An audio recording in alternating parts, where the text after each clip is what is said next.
One Piece.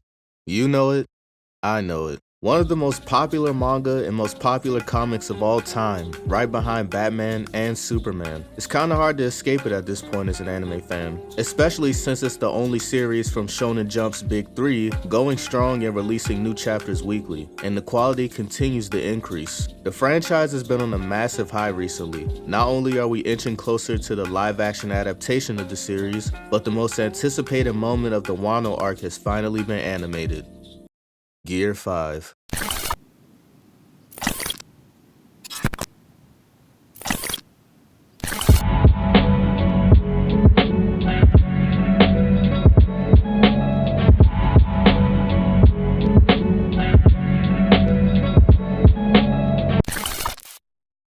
The entire community has been going crazy since the release of episode 1071, so much so that numerous anime websites were crashing due to the amount of traffic to them. Like, I'm just trying to catch up on fucking Bleach and eat my dinner before it gets cold. Now I can't because the site's server is down? Do thine eyes deceiveth me? What the flippin' schmeck could possibly be going? Oh, right.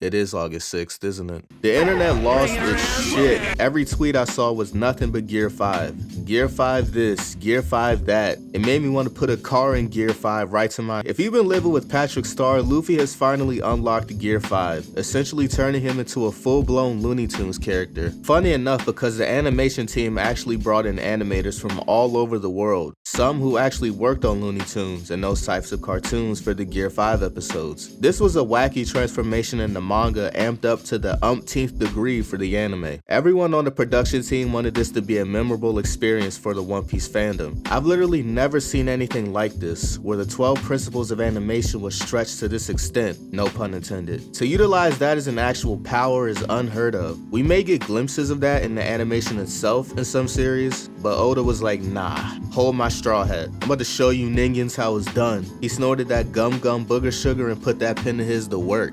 And what we got was a spectacle. Now this will be where I end the video since I gave my thoughts on the subject matter, but I gotta address this whole Super Saiyan debacle, cause that's exactly what it is, a debacle. These two fan bases have been chucking the same grenade back and forth, and frankly, you both sound fucking stupid. Weeks before episode 1071 released, I've seen numerous tweets ranting about these two transformations, because some One Piece fans were dubbing Gear 5 the greatest transformation of all time. And since the episode's release, that same statement has increased. From the tweets to the many different reactions, it seems people really think this and stand by it. And of course, because DBZ fans don't have anything better to do, they've been trying to falsify that statement and blow everyone's high. There's no new Dragon Ball Z content coming out. How can I keep my favorite anime alive for the generations to come? I know, let me shove it down people's throats even though they didn't ask for it. My whole take on the situation can be summed up in 3 simple words.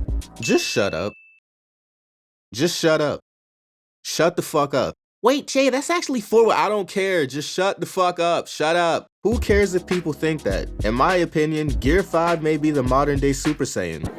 Yeah, I said it. Back me into a corner like Flynn from Tangled. Crucify me like Christ himself all you want. I'll just come back on the 3rd day and say the exact same thing. Think about it. Throughout both series runs, there have been many iconic transformations, whether it be the two we're talking about, or Gohan going Super Saiyan for the first time, and Luffy going Gear 2nd for the first time. Each series has its fair share of transformations. In terms of which series has the better ones, it's hard to factor in. The only reason Gear 5 is being as hyped as it is not only because of its wacky and creative nature, but mainly due to where we are in the internet era and with social media. All the apps we have access to is what's making Gear 5 hyped to this magnitude. And honestly, the roles could be reversed. If Goku went Super Saiyan for the first time in 2023, the internet would be going just as crazy, anime sites would crash like with Gear 5, and many people would dub it the best transformation of all time. And if Gear 5 came out way back when, people will revere it the way they do with Super Saiyan. Creativity-wise, One Piece undoubtedly has the best transformations. A creativity that Dragon Ball will never touch. Goku going Super Saiyan against Frieza was the peak of Dragon Ball Z, which is why fans always mention that moment specifically. One Piece, on the other hand, is always peaking and one-upping itself, which is why it has the long-lasting power and legendary status it has. And fun fact, this is from someone who has digested more Dragon Ball content than One Piece. I've read more of the manga, watched the many different anime, played more of the video games, and aside from playing 2 One Piece games on the GameCube, I've only read up to right before the time skip. At the same time, it's not like I'm inept to what's been happening since. I mean, I am on social media after all, I see it every day. Let's just stop the arguments and enjoy both transformations for what they are. Alright? We good?